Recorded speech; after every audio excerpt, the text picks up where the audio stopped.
Well, good morning and welcome. My name is Matthew Miller. I know that some of you who registered or are watching online saw a picture of a much younger man, but I assure you that was me 8 years ago. My wife saw that picture when she registered and she said, "Wow, you've really aged." So wives are good at building up. I've had the privilege of working for the last 8 years with an organization, a ministry called the C.S. Lewis Institute, founded 50 years ago by one of C.S. Lewis's personal friends and colleagues, a man named Dr. James Houston. The C.S. Lewis Institute began in Washington, D.C. Its headquarters is still there. In the last 20 years, it has expanded now to almost 20 cities around the world. I have the privilege of leading the ministry in Greenville, South Carolina, in my home state, and serving as a senior fellow for applied theology. But this school year, since August, my family and I have been on mission here in Uganda. I've had the privilege of serving as a visiting professor here at African Bible University, and we have absolutely loved our time in this beautiful country and getting to know its wonderful people.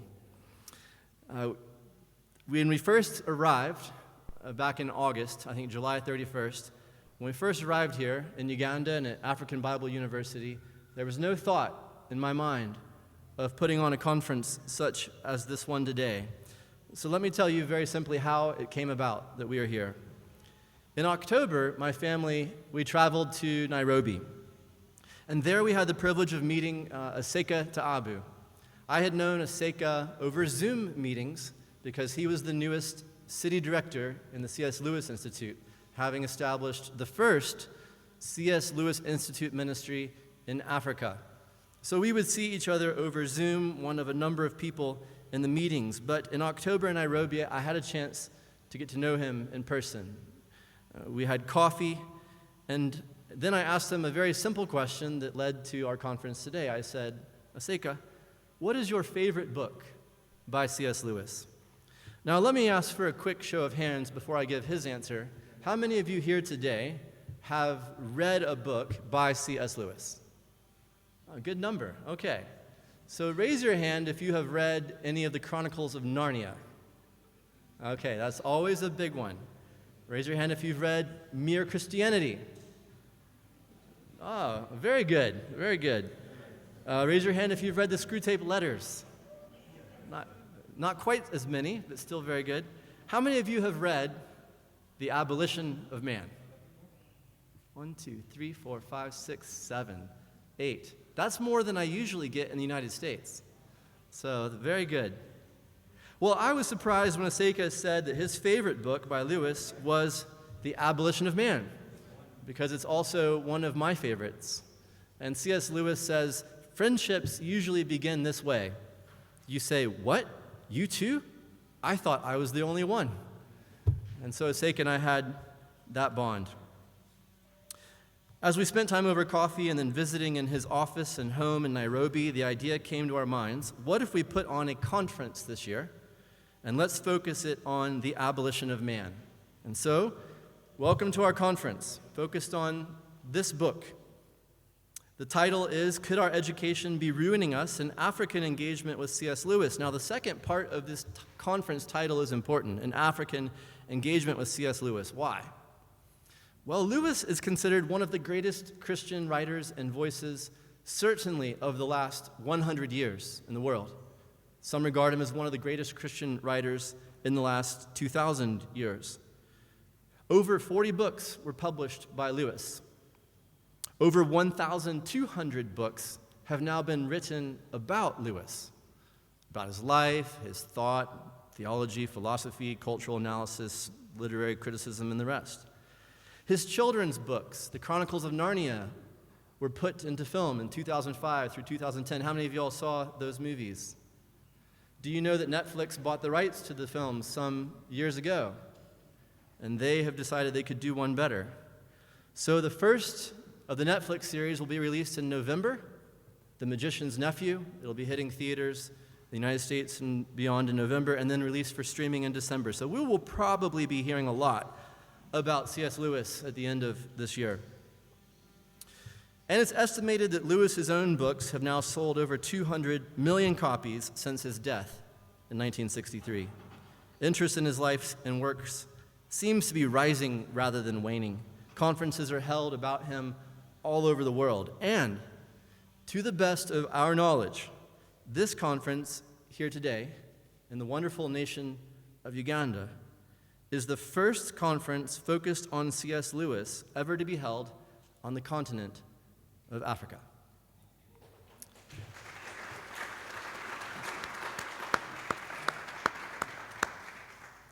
So I want to acknowledge those who are joining us by live stream from all over the world, and thank our video team for making this possible. There will also be a recording of this event that will be distributed through a global platform to tens of thousands of people around the world.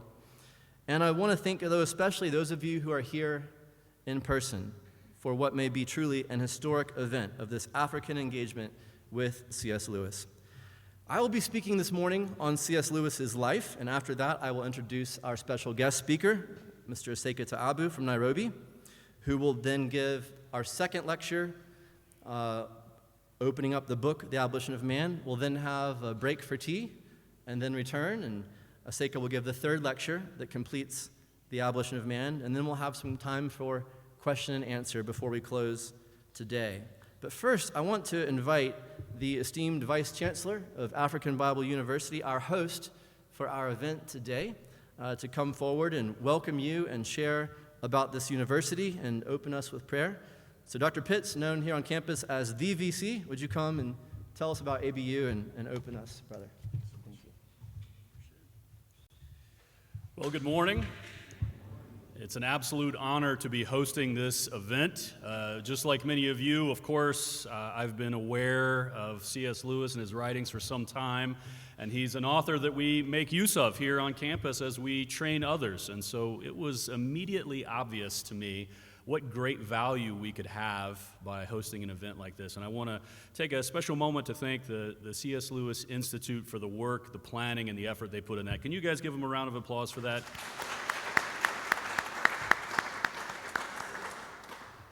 Africa Bible University is one of 3 institutions in Africa who have been working together for 50 years. This is our 50th year. Can you believe that? Our first institution was planted in Liberia in 1976. A couple of wonderful people, Dr. Jack and Nell Chinchin, had a vision for transforming Africa with the treasures of God's truth. And we focus on 3 simple things. Things we think are powerful, important, no matter where they take place, and our focus is here on this continent. Number 1, that the gospel would be preached wherever God's people are. And we want to train generation after generation to teach what God's word says about how you may be saved. Secondly, that we would have a Christ-centered curriculum, that as we teach the Bible or we teach any kind of subject, that we would make sure that Christ is at the center of everything we do, that we never do anything without acknowledging the great work of God and how that impacts our life. And thirdly, that our students would be well prepared for the future. They're going out into a world that is ever-changing, ever-evolving, and they need to be ready, not just for what's going on in this moment, but for every moment of their lives. With that, we have to give them not just information, but tools to change and adapt, but also to form the future themselves. And so for that reason, we believe we're raising up Christian leaders. All 3 institutions focused on trying to help the next generation who is sitting here, some of us right now with you, to make a better Uganda, better Africa, a better world. And we thank you so much for this opportunity to do this. I want to lead us in a word of prayer. I ask also that you would continue to pray for African Bible University. If any of you are interested in a wonderful university like this one, please see someone at the booth outside and they'll tell you more about us. But let's go to the Lord in prayer, asking for his blessing. Heavenly Father, we ask you today that you would honor our request to you, that you would be glorified in everything that takes place here. Lord, the last thing we would want to do is engage in an endeavor like education, but do it in such a way that rather than being a blessing, it would be a burden or even a hindrance. We ask, Lord, that you would be glorified and that we would be enriched as the truths of your word, as you reveal yourself in the world, that they would make us more and more like you. We ask, Lord, that you would do this for your glory and for our good. In Christ's name we pray. Amen.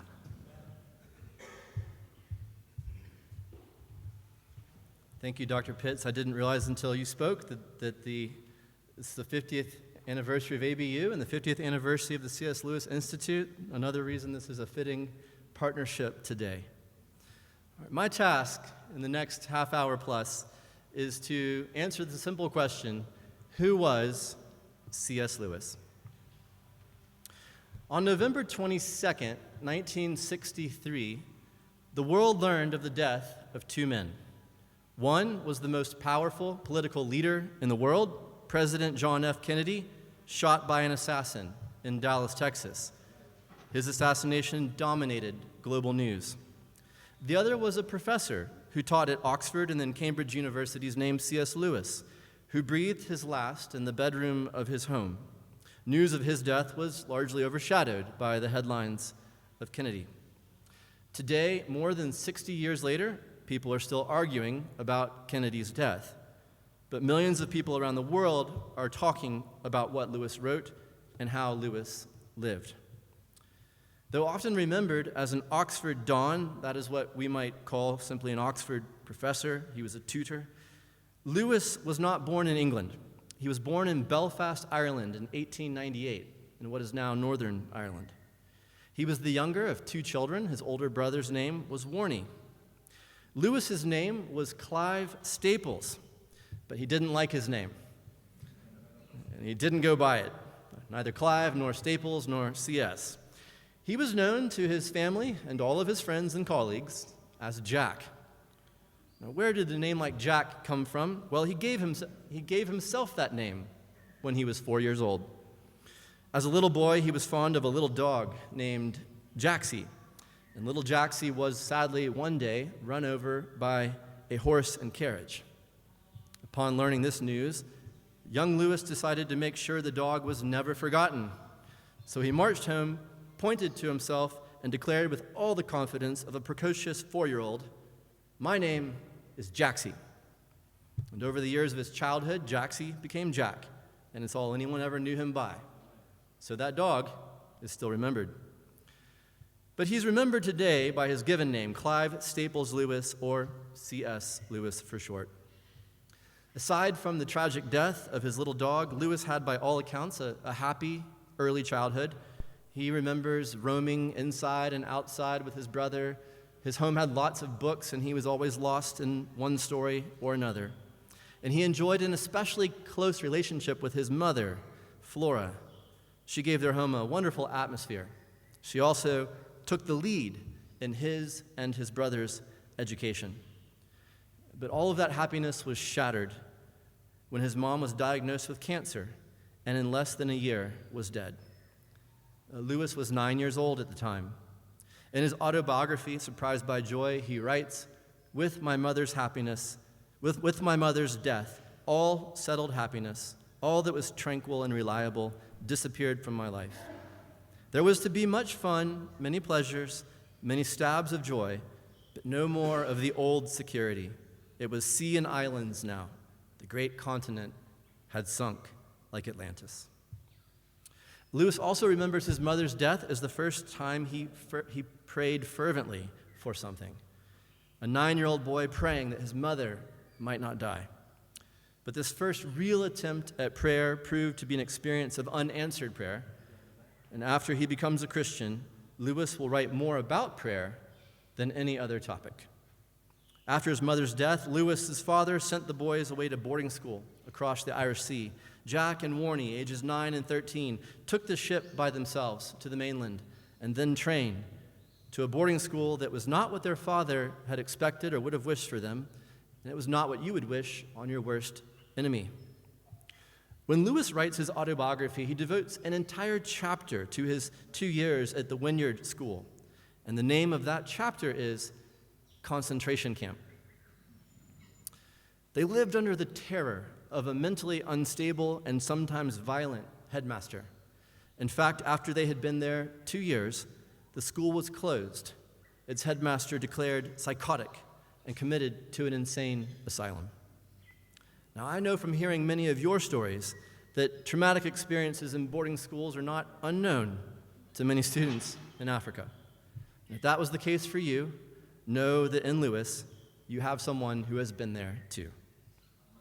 Lewis wrote to a friend some 50 years later, just months before he died, that he had finally been able to forgive, quote, the cruel headmaster who so darkened my childhood. After the closure of the first school, Lewis and his brother bounced around to a couple of other boarding schools before finally landing in the home of a highly regarded private tutor, a man named William Kirkpatrick. Kirkpatrick's father had been a pastor, but that was not the belief that Kirkpatrick himself held. Lewis and his brother would spend 3 years, Lewis's senior 4, senior 5, and senior 6 years, in the home of Kirkpatrick's tutelage, and thus under the tutelage of a committed atheist. Now, when Lewis arrived to Kirkpatrick's home, he was already leaning toward atheism, an atheism that had begun with his mother's death and then had been further confirmed by his experiences in boarding school. After his 3 years under Kirkpatrick, Lewis was a full-fledged atheist. But even to his old age, and long after his conversion to Christianity, which we'll get to in a moment, Lewis remained profoundly grateful to Kirkpatrick's influence on his life, particularly to Kirkpatrick's insistence that Lewis say at all times precisely what he means and always mean precisely what he says. On their first meeting, the boy Lewis, having arrived to the town on the train of Surrey, he meets Kirkpatrick, and they're walking silently to Kirkpatrick's home. Now, Surrey is surrounded by some large, steep hills, and Lewis did not expect this. So just to break the silence, to make some small talk, the young Lewis says to the taller, older man that he finds the scenery is much wilder than I expected. At that moment, Kirkpatrick says, "Stop!" And Lewis says he about jumped out of his shoes. And he looked at the boy and said, "What do you mean by wildness? And what grounds had you for not expecting it?" Lewis says, "Thus began 3 years in the man's home where every word was scrutinized." And Lewis reports he loved it. He loved being challenged to use words not to manipulate people or situations or to get out of a bind, but learning to use words that connect the mind to reality. And if you are one of the many people in this room who's read a book by C.S. Lewis, which most of you have, and you've appreciated his unmatched ability to turn just the right phrase, employ just the right word, distill complex thoughts into single, unforgettable sentences, you have Kirkpatrick to thank for that. After his time with Kirkpatrick, studying logic and philosophy, history, Latin, and Greek, and to a much lesser extent math, Lewis was admitted to Oxford, the world's top university. He arrived on campus in 1917, but his studies are soon interrupted. And if you know something of European history, you can guess why. Germany had launched what would become known as World War I. And Lewis, like most able-bodied young men, was called into service. It was known then not as World War I, but as the Great War. Some hoped it would be the war to end all wars. It was a ghastly war, the first war in which tanks shook the ground, and the ground was laced with miles of trenches, always wet and cold. The name Ernest Hemingway is familiar to many in Uganda. He once crashed his plane up near Murchison Falls, and he lived to tell about it. He also lived to tell of World War I. And Hemingway wrote, "It was the most colossal, murderous, mismanaged butchery that has ever taken place on earth." Lewis is 19 years old when he steps into this mismanaged butchery, finding his place in the wet trenches of France, feeling the vibrations of those tanks, the whiz of bullets overhead, the constant pounding that shatters your eardrums of mortar fire. He's living, though, and sleeping alongside not fellow Oxford students. The military didn't sort you according to who you were back home, but alongside farmers and machinists and the common man. And Lewis says it's in the trenches of World War I that he came to love the common man.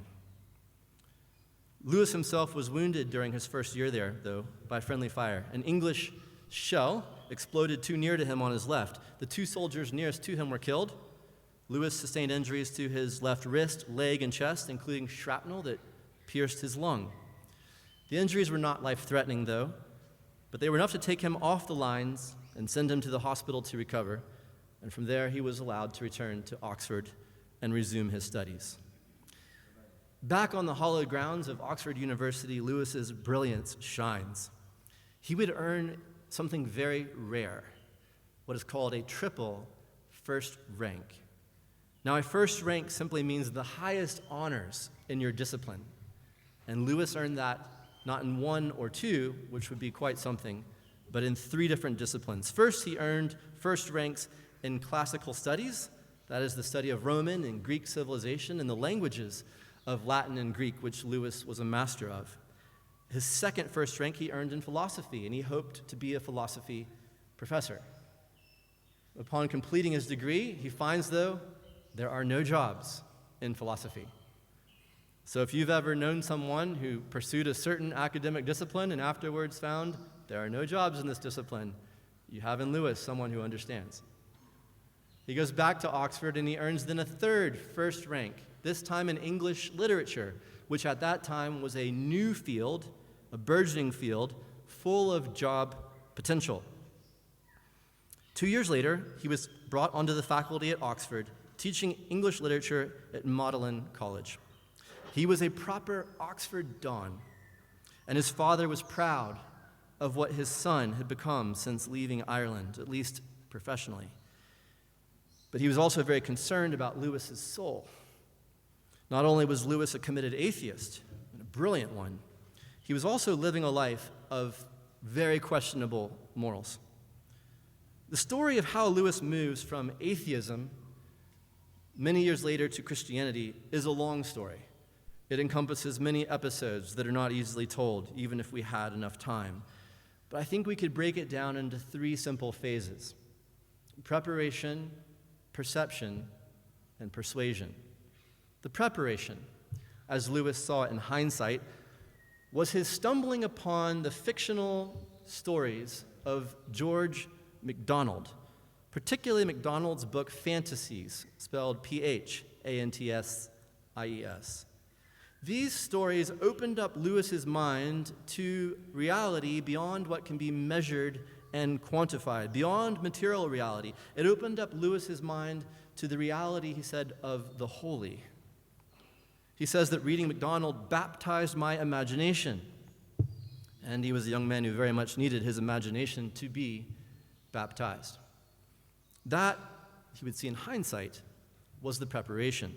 But next came the perception.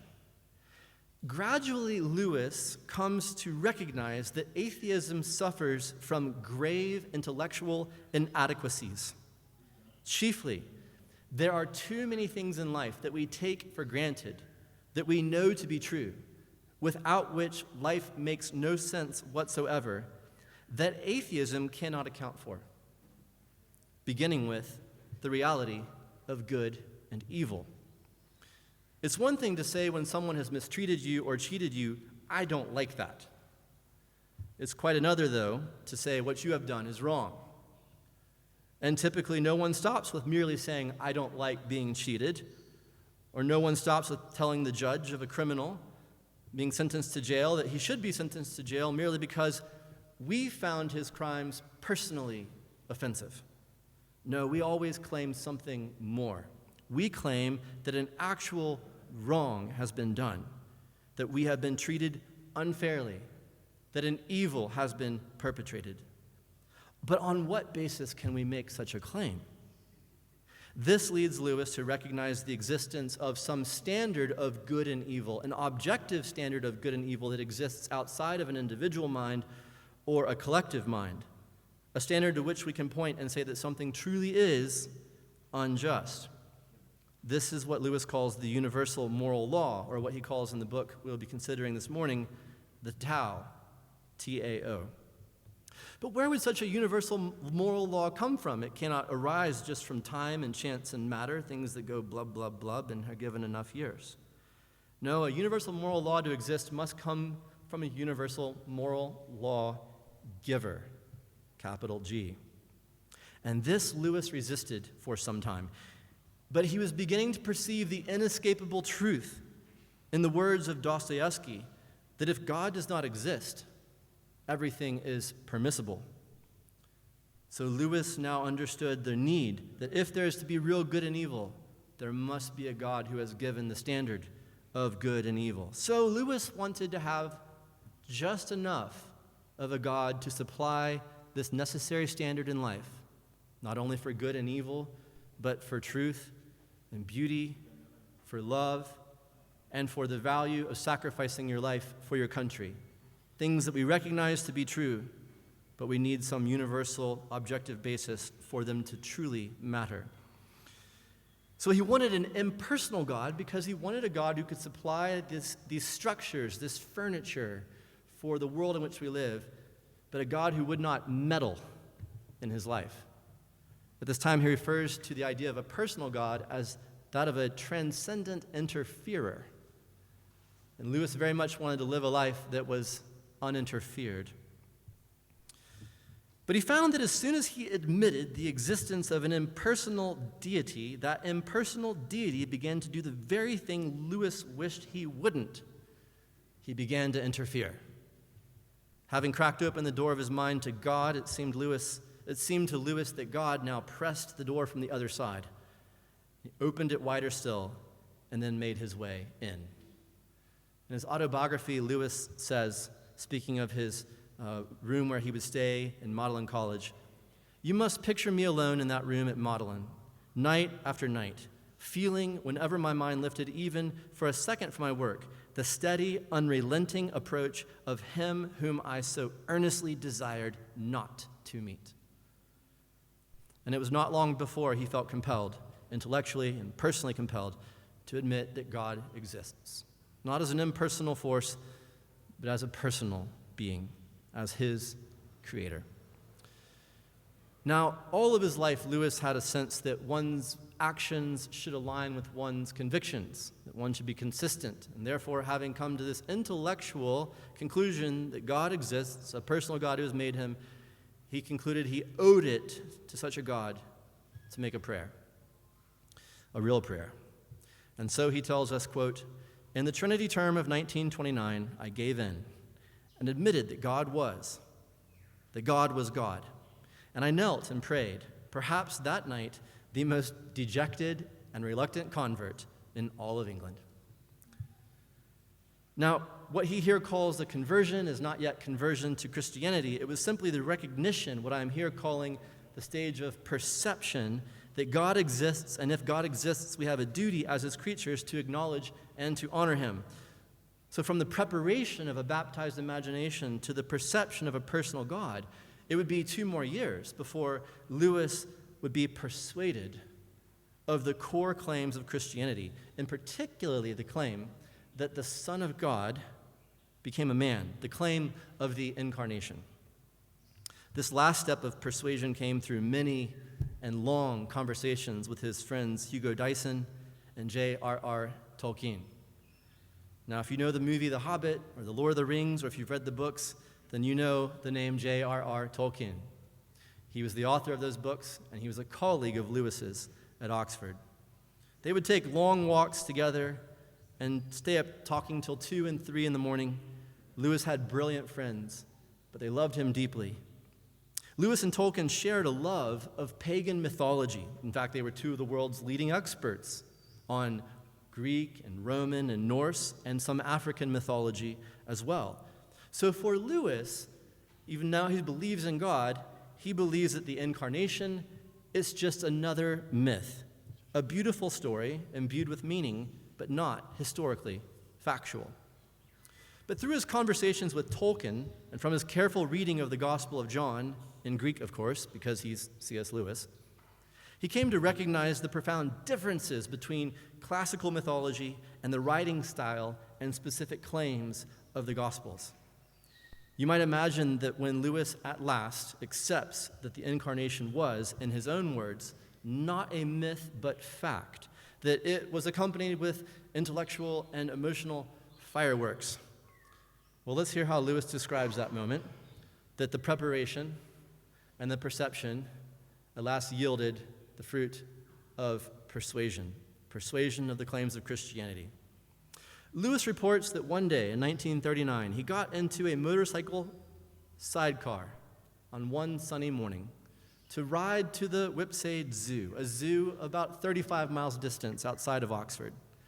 And he tells us this, quote, "When we set out, I did not believe that Jesus is the Son of God, and when we reached the zoo, I did. Yet I had not exactly spent the journey in thought, nor in great emotion.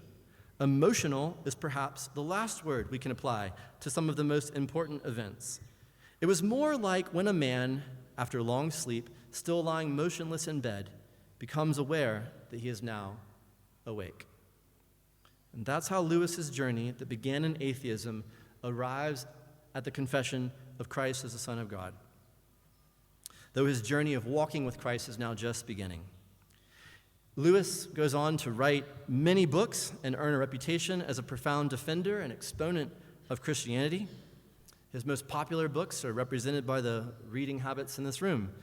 Mere Christianity, which began as a series of radio addresses given on the BBC radio during World War II and were later put together as a book, now one of the most popular books in China. The Chronicles of Narnia, which we mentioned at the beginning. The Problem of Pain, one of his early books, an examination of the problem of evil. And the book that made him famous. Before this book, Lewis was known within academic circles, a little bit about his conversion and about his apologetic ability, a defender of the faith, but he was not yet a household name, not in England, and certainly not in America. But all of that changed after Lewis agreed to write a weekly submission to a periodical that was an imaginative dialogue between two demons, planning and plotting how to tempt a young Christian away from his faith. They were titled, when they were put together, the Screwtape Letters, and they went viral. And with that, Lewis became very famous and very wealthy. And he didn't much like it, because he wanted to be an Oxford Don, regarded for his mastery of the history of English literature, as well as much philosophy and ancient thought. And now he was known as the Devil Guy. With the funds that were coming in, which were substantial, he made a decision not to raise his own standard of living. He set up a fund called Agape. He put a friend over it as the chair, and the fund existed to support widows of ministers, poor families, children in need, and those struggling to pay tuition. And Lewis made sure that all of the gifts from his fund to the recipient were anonymous. Lewis was a big believer that your left hand should not know what your right hand is doing. He also would write a book called A Grief Observed.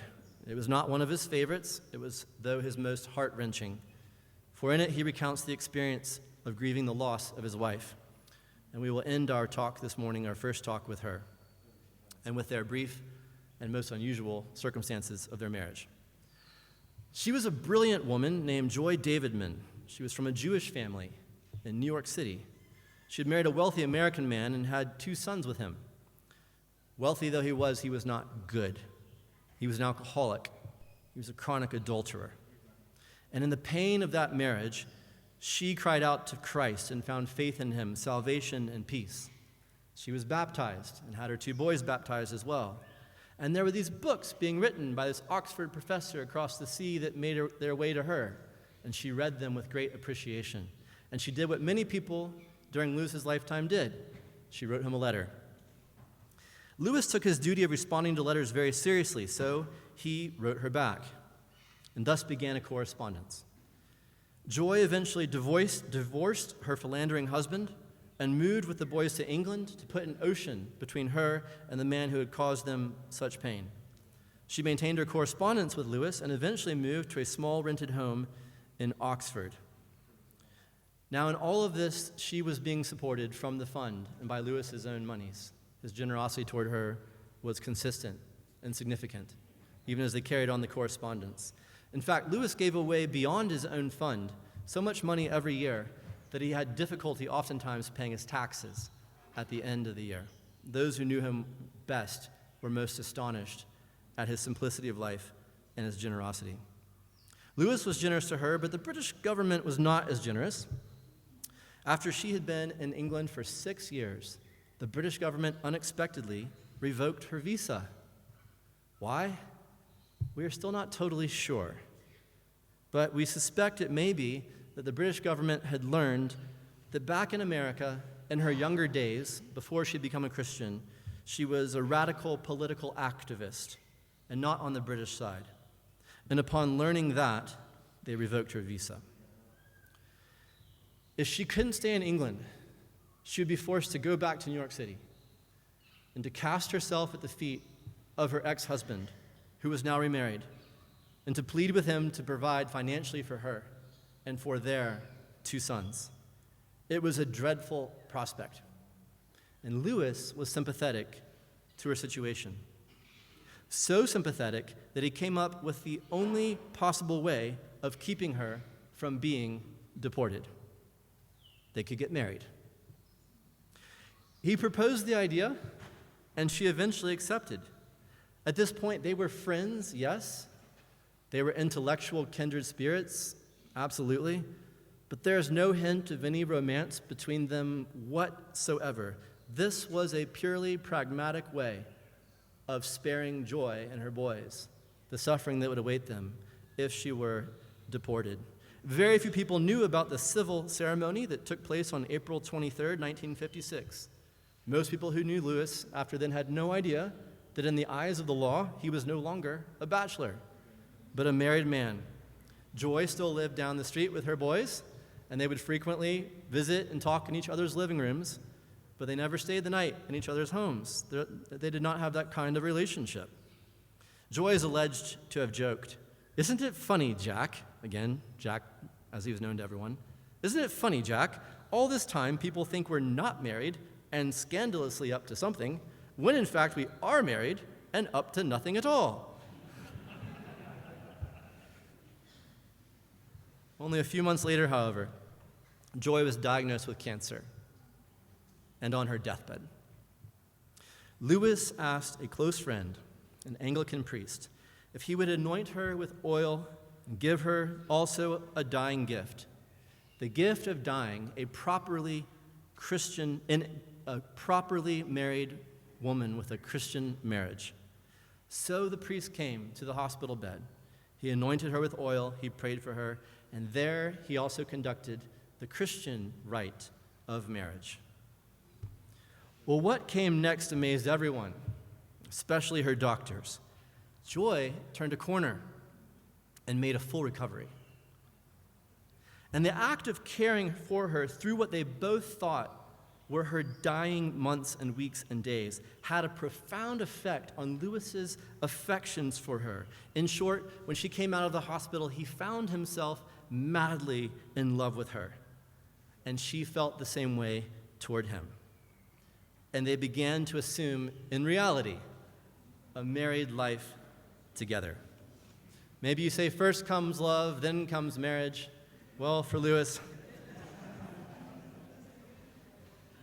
first comes civil marriage, then maybe Christian marriage. How surprised he was to find the love. He was amazed he could feel such feelings. He wrote to a friend, quote, "It's funny having, at the age of 59, that sort of happiness most men have in their 20s. Thou hast kept the good wine till now." But 3 years later, in the spring of 1960, Joy's cancer returned, and returned with a vengeance. Cancer had taken his mother. Cancer would take his wife.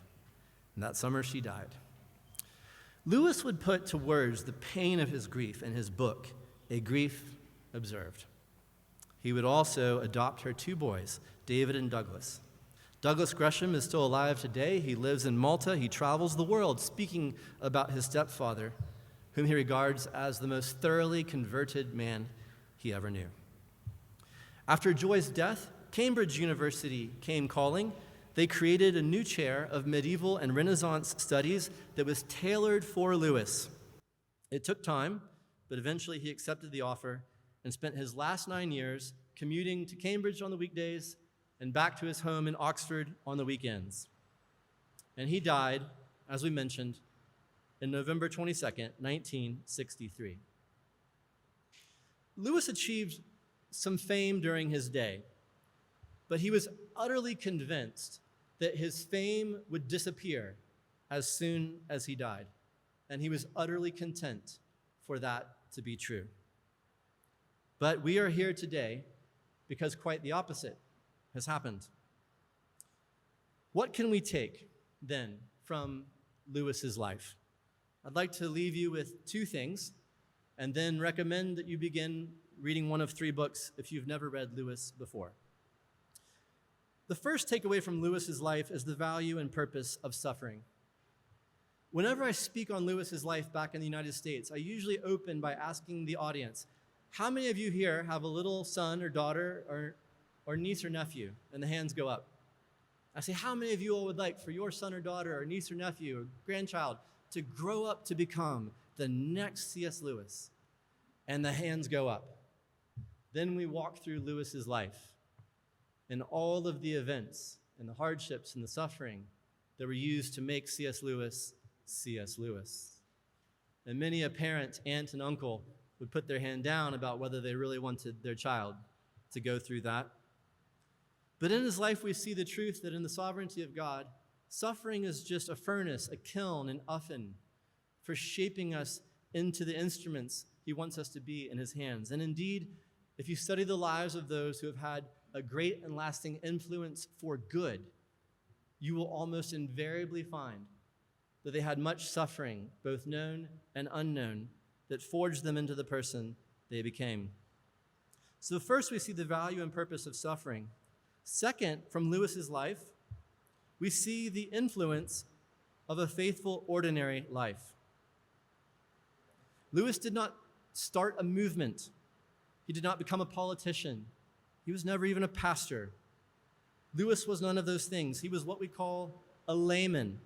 In fact, he kept the same job he had before his conversion through his life after his conversion. And it may be that he has had a greater influence on the world than President John F. Kennedy. He had an incredible gift of using words to help connect minds to reality. But recognize these two things, the value and purpose of suffering, and appreciate the influence that an ordinary life can have. Now, given the sound of the rain and the fact that so many of you have read much of Lewis, I'll keep this last part very brief. If you've never read anything by C.S. Lewis and you wonder where to begin, I'd recommend starting at one of three places. Either first, The Great Divorce. The Great Divorce. This book is a short book that takes you on an imaginary bus ride from hell to heaven. Lewis does not pretend that such a line actually exists. But in this imaginary trip, the reader is treated to the differences between hell and heaven. The reader has a guest appearance, they read, from George MacDonald in the book. And the reader sees the extraordinary value of an ordinary life from the viewpoint of heaven's eyes and from the viewpoint of eternal glory. The Great Divorce. Second, many of you have already read Mere Christianity. This is a book that has led many unbelievers to Christ, and it has led many Christians to begin using their minds. When I was a second-year student in university, I made a decision to doubt everything I had ever been taught about religion, to put it all on the table and to examine it to see if it is true. So I started reading two books simultaneously. I began reading Bertrand Russell's book, Why I Am Not a Christian, written by the famous English atheist. And I decided to read C.S. Lewis's book, Mere Christianity. And there was no comparison in the quality of the reasoning and the argument between the two books. After Lewis had given the radio talks that became Mere Christianity, BBC Radio came back and said, would you be willing to do another set of talks that tell your testimony, how you went from an atheist to a theist to a Christian? And Lewis wrote in response, I already have. It's contained in Mere Christianity. The third book many of you have read is The Chronicles of Narnia. If you like stories that stimulate the imagination, that include talking animals, travel between two different worlds, boys and girls who are heroes, and a lion who is the greatest hero of them all, then start here. Now, if you're trained in some philosophy, or if you are an educator, you may want to start with The Abolition of Man. Lewis considered this one of his favorite books, but the task of expounding this book belongs to our next speaker. So I will simply close with this personal note.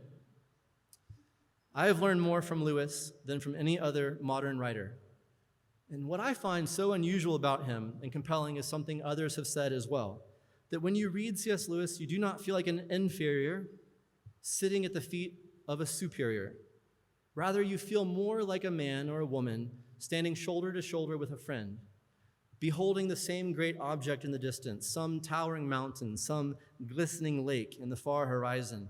And as you find yourself drawn to the beauty of it, the friend at your shoulder is able to tell you things about it that make you appreciate it even more. And then he's also able to tell you the path that will lead you to that place. And that is what I would invite you to do.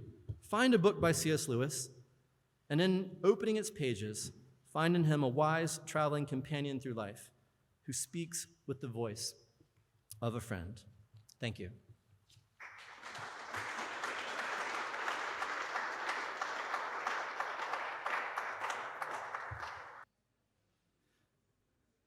Okay, let's resume. It's my great privilege to introduce my friend and colleague, Aseka Ta'abu. He is the city director of the C.S. Lewis Institute in Nairobi. He has been for many years an itinerant minister and speaker involved in apologetics and discipleship events in high schools, universities, and churches all across Kenya. He is most recently the author of this book, Stepping into Significance, a 12-step journey on how to discern God's call, overcome fear, and step out in faith.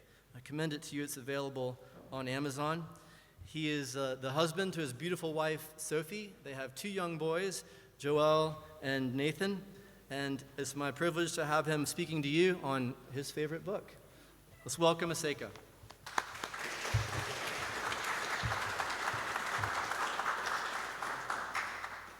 Thank you so much, Dr. Mark Miller, for, first of all, such a robust introduction of the life of C.S. Lewis, one of the authors who has played a critical role in shaping how I think and more so how I engage as far as ministry is concerned. And also thank you for the introduction. I stand here by the grace of God to share my reflections on what this book has helped me look at and see, and ask myself critical questions about how we think, why we think the way we do, the outcome of our thought processes, and more importantly, how that impacts the spaces and the spheres that we live in. As he has said, one of my favorite books, and actually this turns out to be one of the most favorite, is The Abolition of Man. How did I come to this conclusion? COVID, remember the COVID pandemic, when it happened, our sister chapter, CSLI Atlanta in Chicago, they had organized a book series whereby every month we will delve into a book and they will read, and then we'll have a webinar and a speaker will come and talk about it. So during this month we had the book, The Abolition of Man.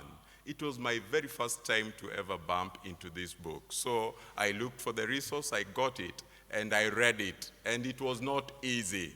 But one of my principles has been that when you pick a book, finish it, no matter how rough and tough it might be. I think that is something I've carried along over the years. So I decided that no matter how small and rough this book was, I was still going to finish it. And I finished it without gathering much.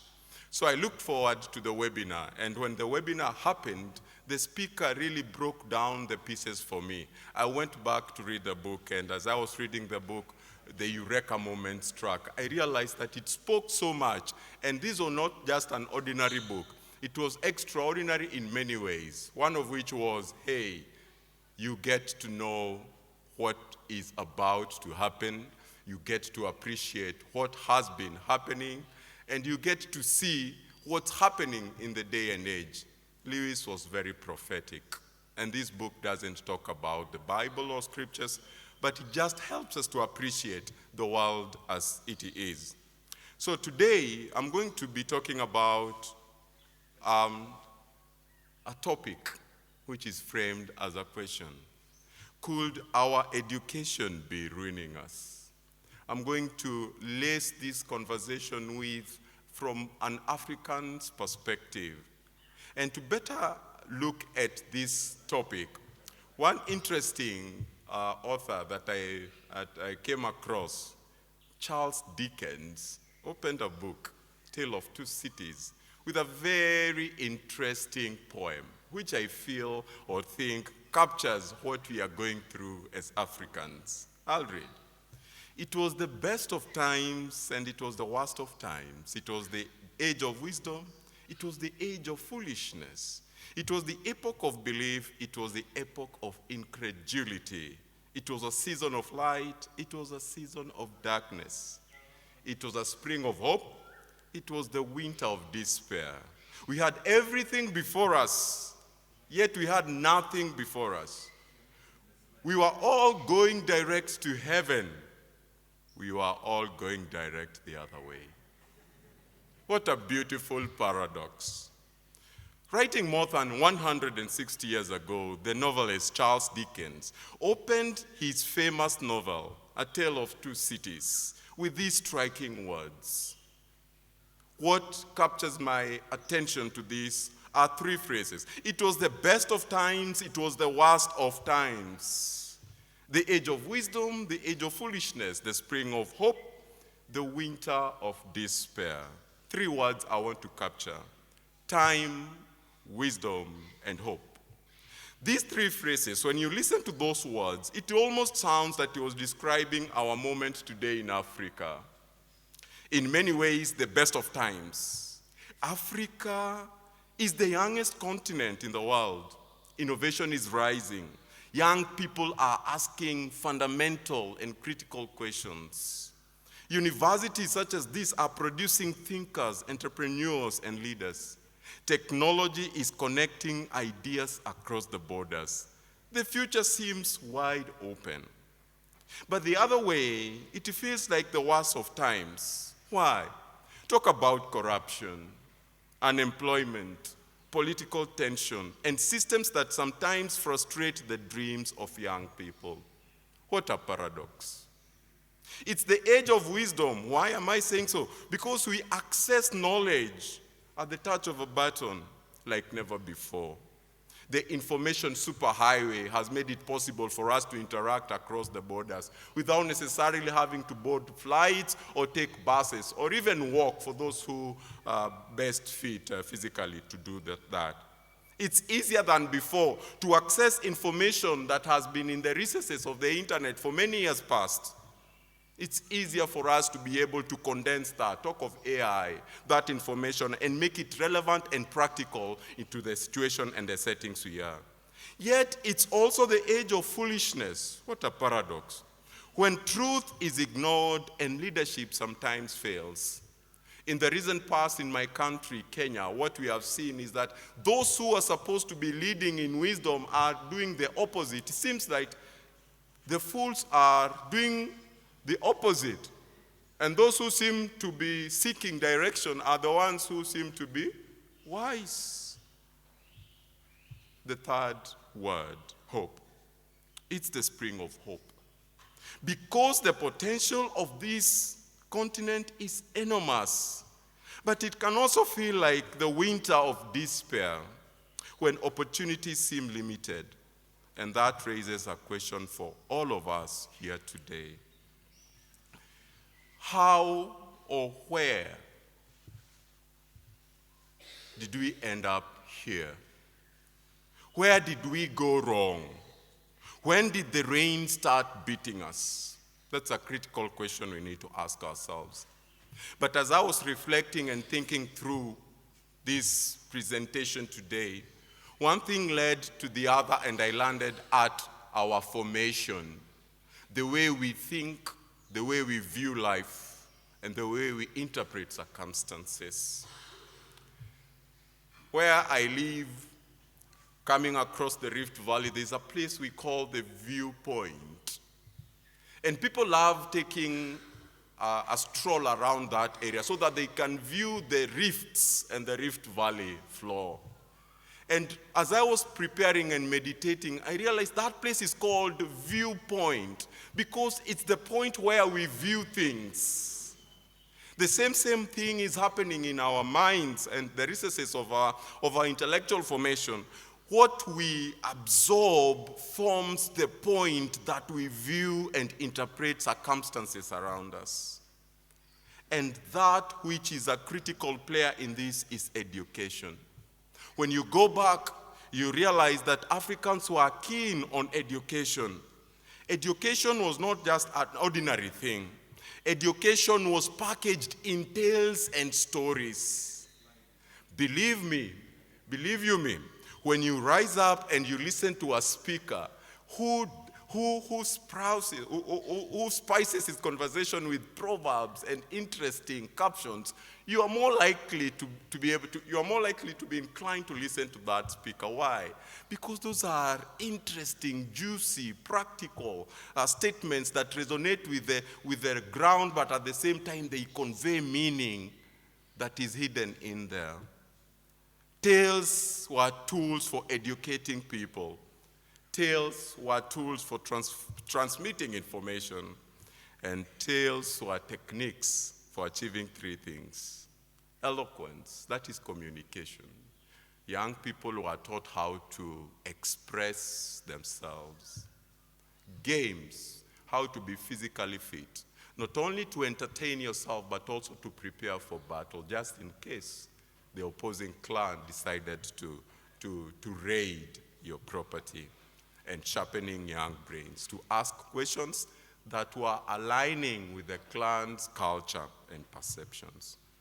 Mwansa, a Malawian author writing in 1999, argues that African traditional art forms were used as ways to enhance communication, to relay information, to capture imagination, to conform people's minds to the circumstances around them, and to transform, but within the mold that was. So I asked myself, what were the strengths of this system? Because from what I'm hearing, we should go back to ATE, African Traditional Education. Because some of the strengths that we see was the aspect of maintaining social stability.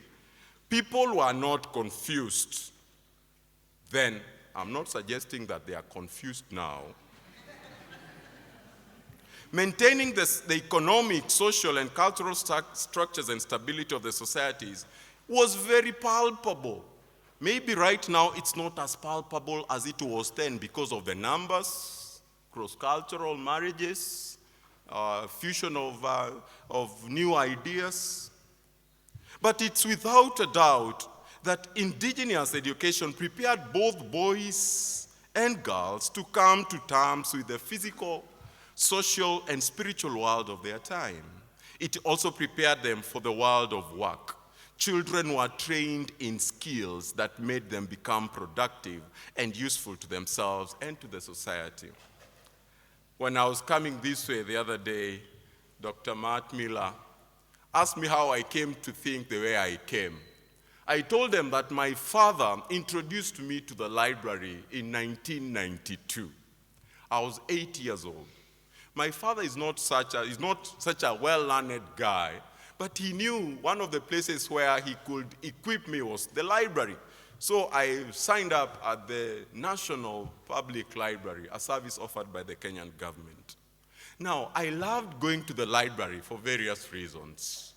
Number one, it will give me an opportunity to steer clear or stay away from labor Now, when my dad picked a panga or a machete to go and clear the bushes, I knew that was not for me. Because as you can see my physique, 40 years old, you can imagine how I used to look like at that particular age. I was so tiny, and that work was too difficult for me, so I would always come in, and when I see what he's planning in the evening, before we went to bed, I will tell him, Dad, tomorrow I'm planning to go and read at the library. And he will graciously allow me. But looking back at the traditional system, that was not fair. People had to do what they had to do. Secondly, the absence of social tension was witnessed, which today manifests itself in various crimes and issues with marriage. Points to how successful indigenous education was promoting and enhancing sound human relationships within pre-colonial African societies. Through traditional education, young people acquired a communal rather than an individualistic outlook. We live in a day and age where everyone for himself and God for us all. And it seems to be sound. But that was not the case then. Everyone lived for the other person. Thirdly, education was instrumental in helping people to subordinate their interests to those of the wider community and to appreciate the values, norms, and beliefs of their society. Thus, indigenous education prepared children to play their roles in the family, the clan, and the tribe as a whole. So beautiful, isn't it? The child has to be well-mannered in and outside the home. Because the neighbor will see the child misbehaving, they had the right to discipline or to whip that child. At home, the child had no space and room to do all manner of things. They were streamlined in and outside. Lastly, pre-colonial education served to preserve cultural heritage and help people to test their skills, to embrace their customs, to align their aspirations with the circumstances that were so beautiful. But when you critically look at it, you'll see some deficiencies, twofold. The exclusivity of knowledge and skills, it meant that it only operated within the clan or the culture. Nowadays you hear that don't praise your mother too much that she knows how to cook, until you never know what the other mother does, isn't it? When you come to Kenya, you'll get a meal we call githeri. Now that I know it's a bit mouthful, some of our colleagues. Githeri is a mixture of beans and maize boiled together. Now, there are some communities that elevate this as the core meal, but there are other communities that consider it to be a snack. That's not a meal. When you serve a guest with that, they think that you don't appreciate their presence.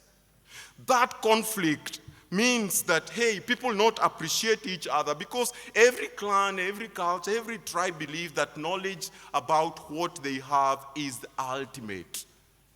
And what happens? Chaos or conflict ensues when you meet and interact. And then, another deficiency is poor preservation of information. Now, when people are not willing to share information, what they did is that they died with it. And when they died on their deathbed, they would say, hey, 1 or 2, I need to talk to you. If you don't make it, sorry, they died with an intention. That preservation denied people the ability to transform, ability to think critically, the ability to equip themselves and be relevant in their spaces. When you look at Tiberondwa, writing in 1978, he picks a certain tribe here in Uganda called the Ankole. And he says that there was a deficiency that was seen in how this community dealt with slow learners and offenders. If you are a slow learner, your life was cut short because the society wanted to discourage slow learning. So they wanted to scare people from committing similar offense. Slow learners, my friend, you will not be alive at this hour. This meant that teaching could only produce learners who, out of fear, were obedient and submissive. Now, when somebody calls you Papa, your word is final. You don't contest. To me, that was a drawback, and a major one. But thank God, there are people who gained the burden to come and spread the gospel, the missionaries. When the missionaries landed, they introduced a way of learning that had a profound and multifaceted impact on global development, particularly in Africa and Asia. The benefits are well enumerated. We saw the introduction of formal education. We saw the enhancement of literacy. People could read. We saw improvement in healthcare, the promotion of gender equality.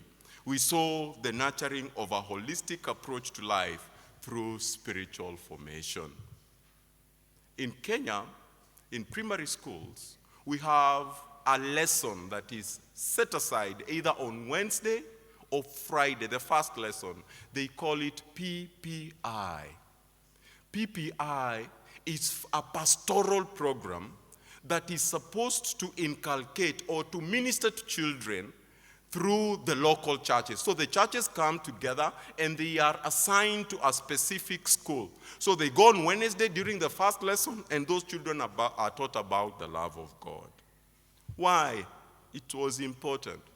Because if the foundation is right, anything that comes on top of that will always get a false start. Christian missionaries introduced a Western education with the goal of helping us and people to do what? To read the Bible. When you read the Word of God, the world becomes alive. Because the Word has a way of giving you insight into the ways of this world. I believe that without the Word, John 1, then the world will never be of essence because you'll have lost the worth that comes with understanding the creator of this world. The word is truth. The missionaries sought to give us the truth. But why are we in this state? Why are we discussing this? We look at the transition. Now, the transition seems to have happened at some point, at the point of handing over the schools. When missionaries came and did their work, the governments of the day wanted to take over schools. And when this was being handed over, the burden borne by the missionaries was not transmitted to the secular state and the secular movements. They started squeezing and pushing out the spiritual aspect because it seemed as if it was of little value. Nowadays, it's a fad to say that you don't believe in Christ. When I stand up in an audience that's secular and tell them, hey, my name is Aseka Tabu, and I'm a Christian, no one will take me seriously. But when I stand up and I say, my name is Aseka Tabu, and I'm an atheist, people want to know what I'm talking about. That's a serious, serious problem. Because the society is seemingly squeezing out those things that matter at the expense of the insignificant ideas and concepts.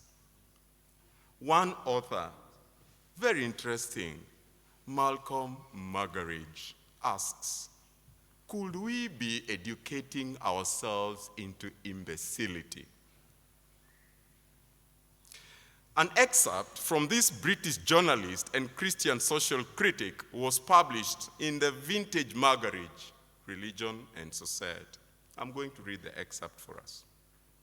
So the final conclusion will surely be that whereas other civilizations have been brought down by attacks of barbarians from without, ours had the unique distinction of training its own destroyers at its own educational institutions, and then providing them with the facilities for propagating their destructive ideology far and wide at all public expense.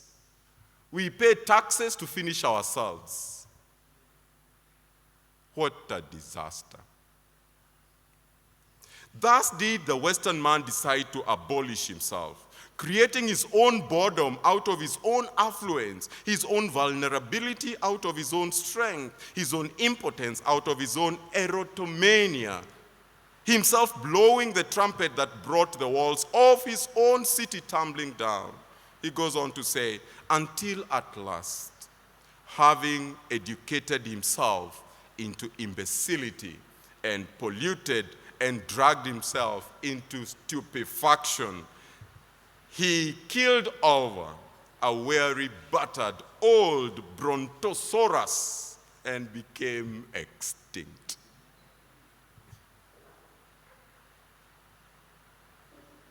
Margaret was wordy, but his words spoke life and reflected the reality. I know some of us are asking, what was he talking about? Two things. Our enemies are not external. We are our worst enemies.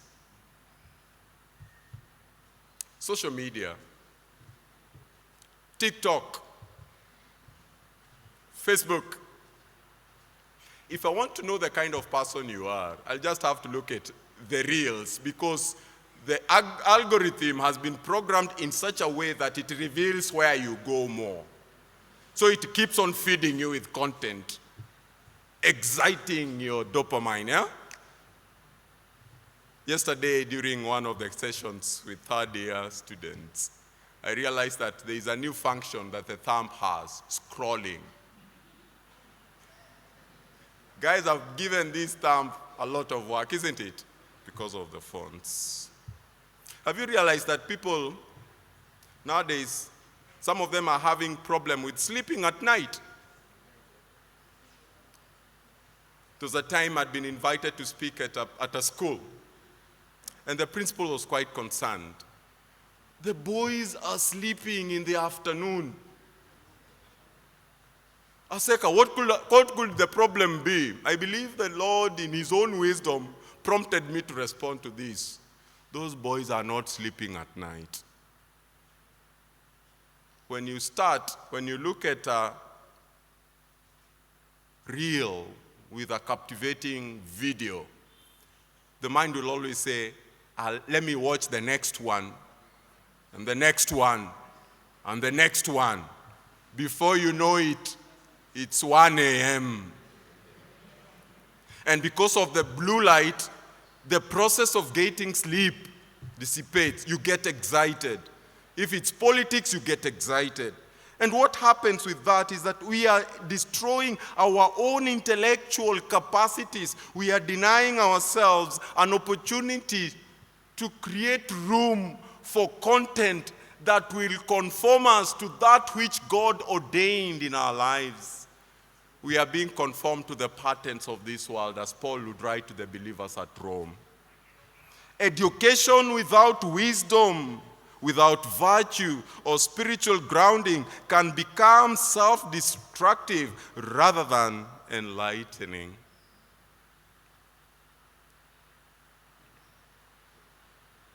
So how do we get to know that which we ought to love and that which we ought not to love? That's a big question. Margaret argued that modern societies risk collapsing because the educational system produced technically trained but morally confused people. I realized one thing in public universities, it's normal to see somebody drunk at 9 a.m. in the morning. You'll always pat him on the back because he's doing medicine. He is an engineer, a brilliant mind for Uganda. If that drunkenness makes him enhance his capacity to understand concepts, so be it. That's a deficient school of thought.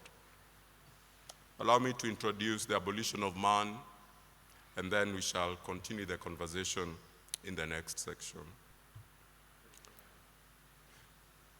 In 1943, C.S. Lewis delivered 3 remarkable lectures that together formed a prophetic critique of modern education. What captured my mind about this author? He was not writing for Africa. Yet what he wrote then speaks today, and more so speaks to our spiritual formation, the education systems, our perceptions, if we are in the faculty. How do we teach? What's our focus? He picked 3 critical things: morality, humanity, and civilization.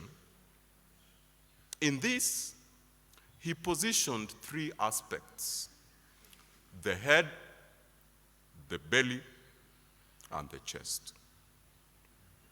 Chapter 1. C.S. Lewis talks about men without chests. Lewis begins with a simple classroom example. A school textbook dismisses a student's description of a waterfall as sublime. Now, the authors, Titius and Gaius, they are not their real names though. They are sincerely wrong. Because to them, they just want to transmit knowledge, teach English. And some of us are sincerely wrong because our quest is not anchored on the right foundation. So, in this book, they are reducing such language to mere personal feelings. When you say a waterfall is sublime, it's more, they incline it to be a personal feeling. Instead of affirming that the waterfall is objectively awe-inspiring, the author suggests the statement merely describes the speaker's emotions. At first glance, it seems harmless, even sophisticated. At first glance, the books we read, the programs we watch, the content we consume seems harmless. And it's even sophisticated if you say, hey, I have a TikTok account with 1,000 followers. But what is the substance of that content that spurs you to think that you are on the brink of sophistication? Lewis sees something far more dangerous. When education teaches that moral judgments are only subjective expressions, it trains students to distrust objective value.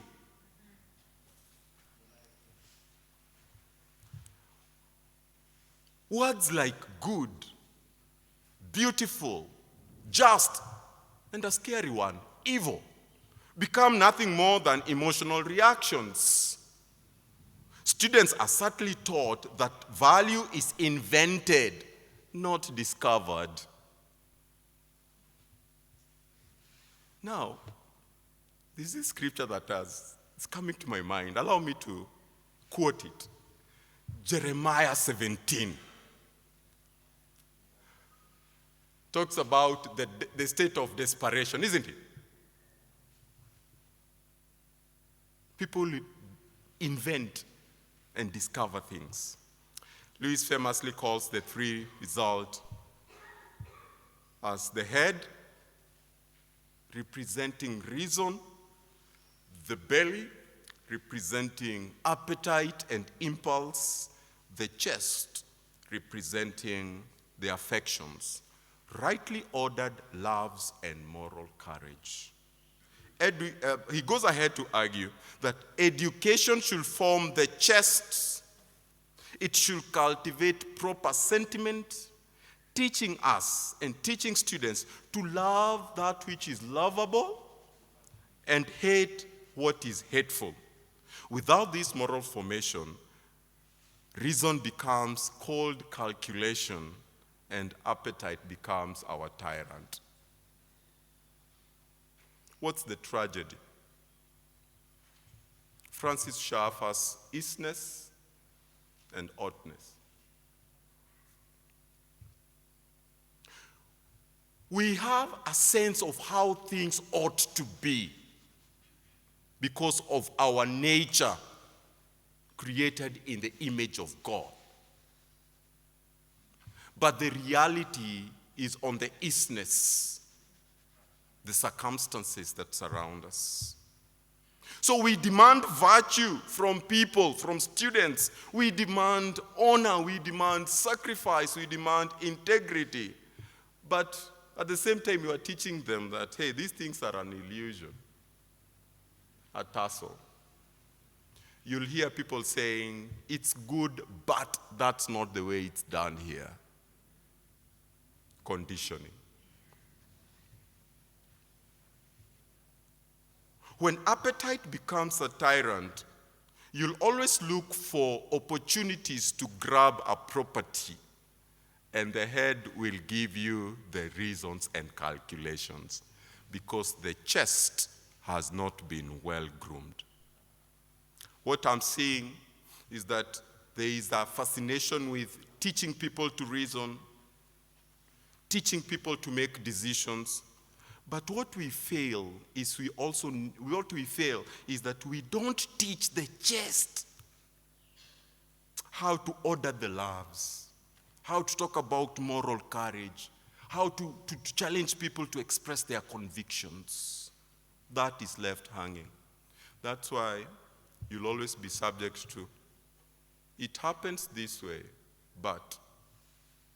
Allow me to finish with an illustration of a situation I found myself in several years ago in Kenya. It was a normal weekend.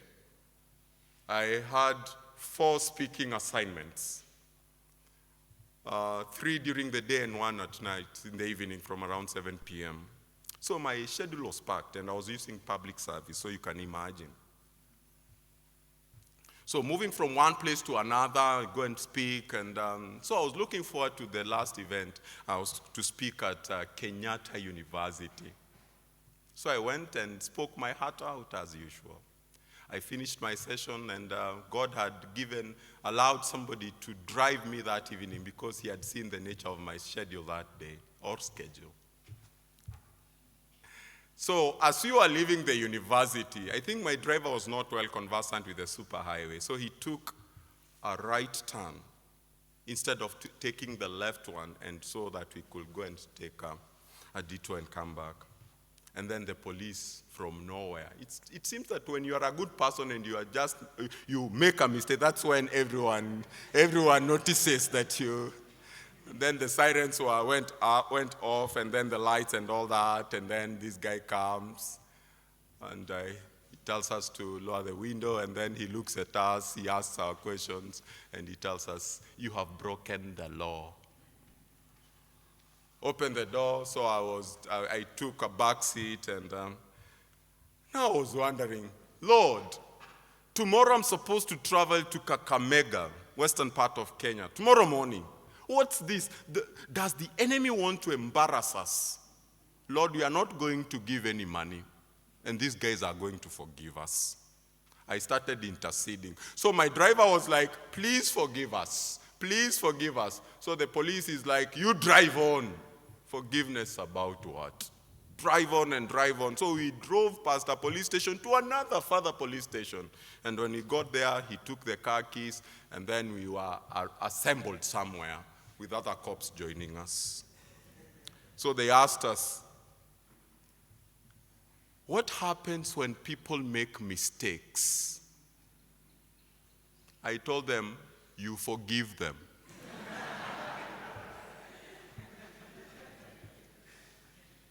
Why? Because all of us are sinners, and God has forgiven us. Okay? And then he went to another question. What happens when visitors come to your house? They knock at your door. You know what they wanted us to say? They knock at your door, you open, you usher them in, and you give them tea. In Kenya, chai means something small. But the Holy Spirit quickened me, and he was like, don't take that bait. So he asked us, what happens? So I told them, when they knock at the door, I sought clarification. Yes. I opened the door. Of course, they went like, then I listened to the visitors. Why? Because they might be angels.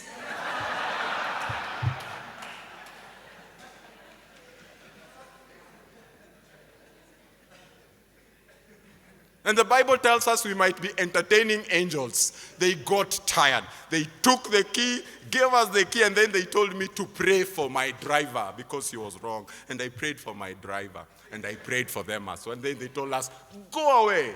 And then, as we were driving out of that police station, the reality dawned on me. Brethren, it's not our ability, it's not our reason, capability, but it's God who lives in us that grants us insight to respond. But that ground must be prepared. Your conviction must stand tall. That's where spiritual formation comes in. That's where we need to prepare the chest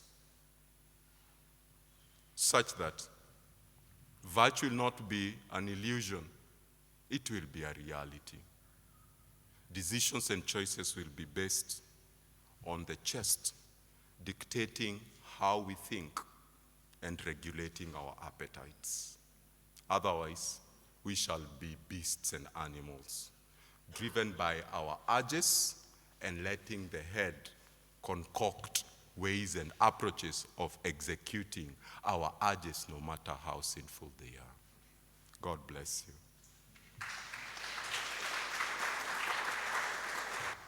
Thank you so much, Dr. Miller, for that brief. I hope you've had an opportunity to rejuvenate, the glucose levels to, we normally believe that on an empty stomach, at times, getting concepts can be an issue, isn't it?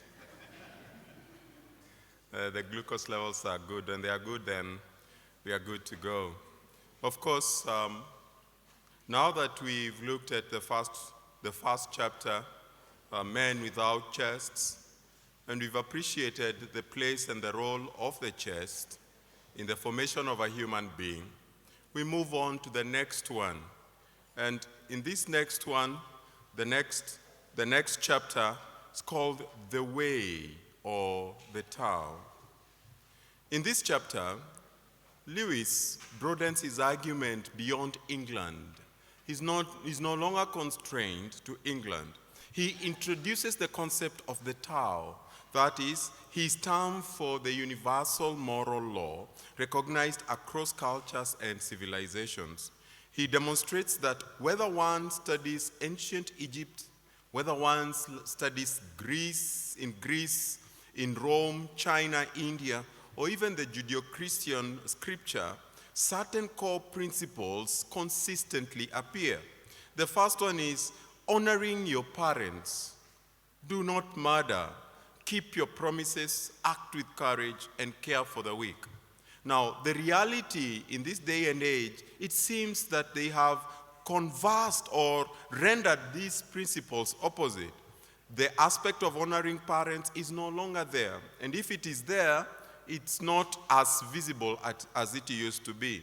The issue of life or the sanctity of life is no longer considered important. People are no longer keeping their promises or convictions, and courage, it seems to be a concept that has been thrown out of the window. The weak are with us. We don't care for them. Essentially, Lewis argues that this shared moral structure is not a cultural accident. It's not an accident that we are where we are today. It is the foundation of human flourishing. When we remove the Tao and we don't appreciate the place of objective value, morality collapses into preference. That's what we call pluralism, moral relativism. What works for you, and let's agree to disagree. Essentially, modern education, however, increasingly attempts to stand above the Tao. As I said earlier on, it's a fad to say that you don't espouse or embrace Christian tenets or views that there is an objective or a lawgiver. There is a moral authority who dictates everything that we embrace as laws. Essentially, to critique it, to seek to go above the Tao, or to reshape it, or to replace it with new constructed values, Lewis insists that it is impossible. It is impossible to say that truth is relative, or it's impossible to reject the Tao without borrowing from the Tao itself. In other words, any attempt to reject the Tao of the objective value must borrow moral assumptions from the Tao to justify itself. There's an apologist, I think he's the head of Cross-Examined, Frank Turek, has written a book, Stealing from God. It's impossible for you to say that you don't believe in objective laws or objective moral values without borrowing from there. You're stealing from God. In other words, you cannot condemn injustice without assuming justice exists. If education detaches students from this moral inheritance, it does not produce enlightened thinkers. It produces moral relativists, individuals who are untethered from any stable standard of truth. Yesterday, we quoted a book by Chinua Achebe, Things Fall Apart. When the center does not hold, things fall apart. Objective value is the center that holds every other fragment of our fabric of social life, and it defines our purpose. It's interesting to note that Paul, writing to believers at Ephesus, introduces the concept of the belt of truth in Ephesians chapter 6. The belt, in essence, was to hold everything in place. But who or what is the truth? Somebody might ask. Jesus Christ in John 14, verse 6. And Jesus Christ being the center, as Paul still writes in Colossians, it basically means that any thought or idea that seeks to modernize humanity without appreciating the place of the objective value, that idea starts on a false start and it's bound to retrogress. For societies undergoing rapid modernization, whether in Europe or Africa, the temptation is strong to equate progress with abandoning inherited moral frameworks. Lewis warns that this is not progress, it's erosion. So what is the outcome? In the final chapter of The Abolition of Man, Lewis moves from the classroom and philosophy to civilization and the future. Philosophy shapes classroom experience, and at the same time, classroom experience shapes philosophy. Remember, I used the illustration or the analogy of a viewpoint. In other words, a world view, the lens with which you look at the realities around you and you interpret circumstances. Philosophy shapes how we behave and informs our actions, and that is manifested in the cultural responses, how we respond to issues around us. If values are subjective, then those in power will inevitably become conditioners. In other words, if you lost the ability to discern or to be able to detect what is good and what is evil, or what is right from what is good, then you are a slave to those who wield that ability. You are subjecting yourself to the realities of people who want to use their whims to condition you to be able to respond to their dictates. And that's happening in Africa. Talk of tribalism. Talk of politicians wanting to balkanize communities for their own benefit. Talk of economic crime seeking to do what? To suppress the majority into poverty, so that when the time of electing leaders, the opinion shapers come, these people are conditioned to see no other option except them that condition those people. What am I challenging us to consider? I'm not challenging us to consider starting a revolution. I'm challenging us to consider our own individual choices and decisions, whether we are faculty and teachers or students, in the choice of the kind of information we allow to get at the seat of balance, the heart. What are we imbibing? What are we interacting with? The conditioners in this case is an elite class who shape humanity according to their preferences. Science and technology, untethered from objective value, becomes tools not for human flourishing but for control. We become what we call automatons. When he says jump, you don't ask why, you respond how high. Paradoxically, Lewis argues that humanity's attempt to conquer nature will result in the conquest of humanity itself. Example, in Kenya, we have a forest. It was a natural tropical forest called the Mau forest. Now, because of the swelling population, people decided to cut down the forest, to clear it. And interestingly, the conditioners are the ones who are spearheading that process so that they can get huge tracts of fertile land. When people raise a cry, organizations raise a cry, what we get to hear is that, hey, rain does not come from trees, or circumstances are under control. But what happens when the rains come and we don't have trees? What happens? Cases of flooding. You can check it up, Narok and the floods. We can never manipulate biology when somebody fails to define whether you're a man or a woman.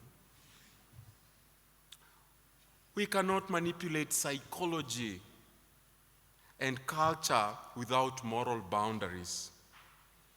Hey, when we say there's no objective moral giver, we are trying to render, or we are trying to pursue what people call freedom. During a conversation yesterday, it dawned on me that the word freedom in itself, when you operationalize it, you can break it into two. We used to call that a portmanteau. Have you come across that phrase? Okay, check it out. Free domain. For you to be free, there must be a domain. For you to be free, there must be a limitation. And that limitation is not defined by you. It's defined by the source of you. In other words, our freedom is in the one who created us. Because he defines our limits, he helps us to understand our capacities and abilities. And when we align ourselves with him, what happens is that we are able to thrive in his divine grace. We see that which he created us to do and to become. The psalmist talks about this and he says that when we delight in the Lord, he'll grant us the desires of our heart. rights. So what happens when you try to remove the domain or the limits? Without the Tao, morality becomes engineering, education becomes conditioning, and power replaces wisdom. It's like, I don't know, there is a geographical feature called geothermal. If not well enhanced, it's dangerous. Step there, you lose your life. But when well enhanced, it produces electricity that powers many houses. It's the same. The chilling reality is we are looking at a generation that is shaped by impulse and technology, governed by those who deny objective value, and incapable of resisting manipulation, because they were never taught that anything is objectively worth defending. At the core of our conversations, let the substance of the chest bring the balance between the head and the belly. You'll be able to respond to identify the impulses that are lovable. And if you identify the impulses that are lovable, you'll engage them. Those that are unlovable, you'll avoid them. Why? Because the dictates of reason and logic will guide and steer the kind of cognitive abilities you have. For us to thrive, we must align ourselves with the one who originated the thought of thriving, the one who bears the objective value, the source of the Tao. Why does this matter? I know some of us might have thought, why should I come to listen to education? Yet I'm planning to become a doctor. Does it concern me? It concerns you a great deal. Lewis wrote during the upheaval of the Second World War. Yet his opinions and ideas, the warnings, feel even more urgent today. In many education systems, we are seeing achievement prized over character. As long as you're thriving, you're okay. Skills are emphasized over virtue. Innovation is celebrated without moral interrogation. What are the limits? That's the question we need to ask ourselves. I'm bringing up a young boy. I don't call him a boy, I call him a man, because he's growing into one. And one thing I've come to appreciate is that without the right chest, every other thing that will fall on that man's life will be null and void. There is a song in Swahili. I'll rephrase it in English. It says, everything is null and void. It's like a zero. Everything is a zero. But when Christ is your number one, these zeros will have value. What are you pursuing? If Christ or the originator of the Tao is not your number one, then everything you'll have are just zeros without value. But if you're pursuing knowledge, pursuing education, and the Tao is at the right place, then that knowledge will have value. That family will have value. Your role in the community will have value. Your pursuits will have value. Because you've integrated that which matters. The question is no longer whether students can analyze arguments. The deeper or grander question is whether they can recognize truth, love, goodness, beauty, and resist manipulation. Let's not be manipulated by social media. I think it was the election of 2017 in my country where they used an algorithm to manipulate Facebook. And people were fed with all manner of fake ideas and fake information, and people bought into it.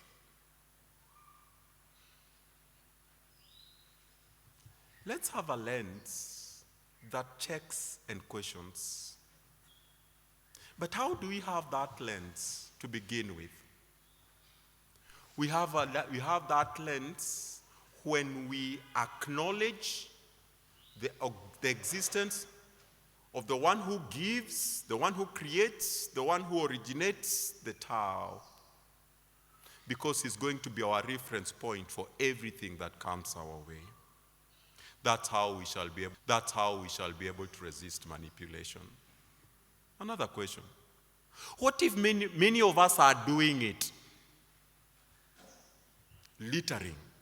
Everybody else is littering. Why should I stop? It begins with you.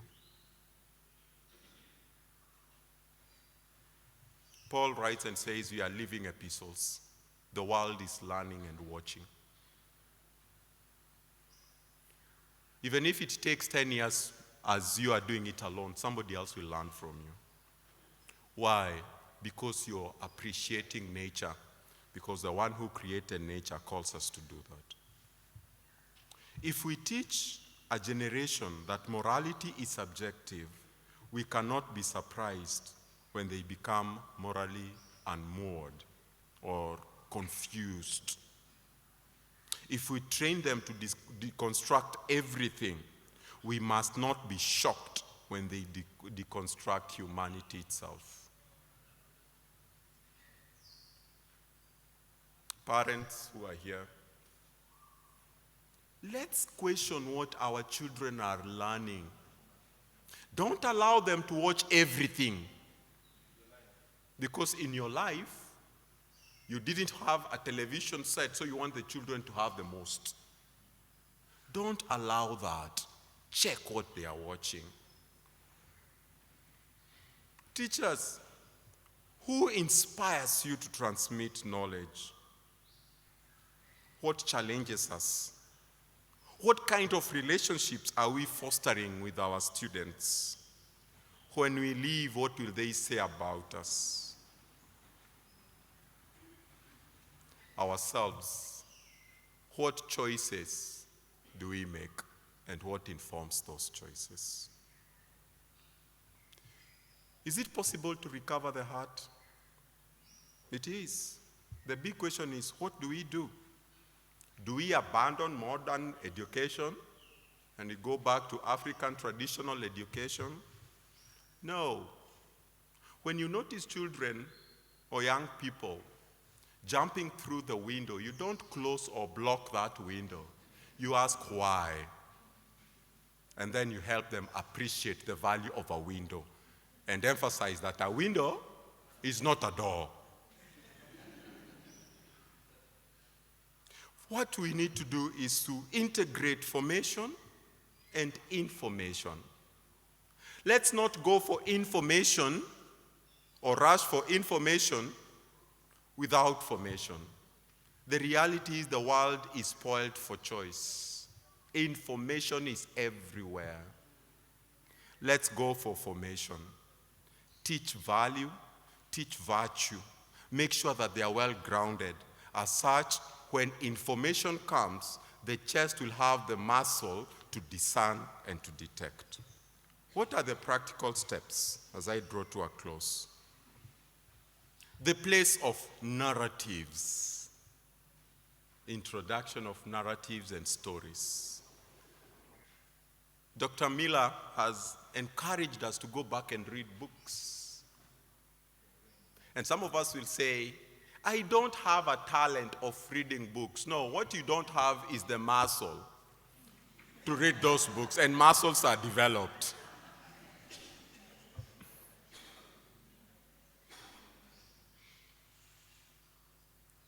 When you commit yourself to reading every day, if it's a page, Today you'll read one page, tomorrow you'll read 2 pages. That muscle will develop. And you'll be equipping yourself. Read good books and identify bad ones. Teach Proverbs as ethical philosophy. Have forums for engaging storytelling. CSLI Nairobi, we have a book club that we meet every month. It can be virtual or in person. We can start something here in Kampala, isn't it? Yeah, you sign up and then we'll see the numbers. We gather virtually. We read a book a month. We try to glean from as much information as possible. We fashion each other and equip each other to face the realities of the lives that we engage. Let's not be fearful to engage and discuss about common realities and vices within our community. But as we do that, let's do that with tact and wisdom, because that which comes from the one who created the world is sustainable. Importantly, let's frame our education as formation and not merely certification. Somebody asked me, I was 19 years old. Aseka, what do you want to pursue when you go to campus? I told them I want to go and study philosophy. Who will employ you? And I wanted to blend philosophy, literature, and political science. The society really challenged me to go for certification, and painfully, I changed my program. But I look back, I realized this. A mind well formed will always overcome the trials and challenges that life throws at that life. It's not about certification, it's about your agility to respond to realities and circumstances around you. And when you're positioned right, you'll be second to none. And that's what God calls us to do.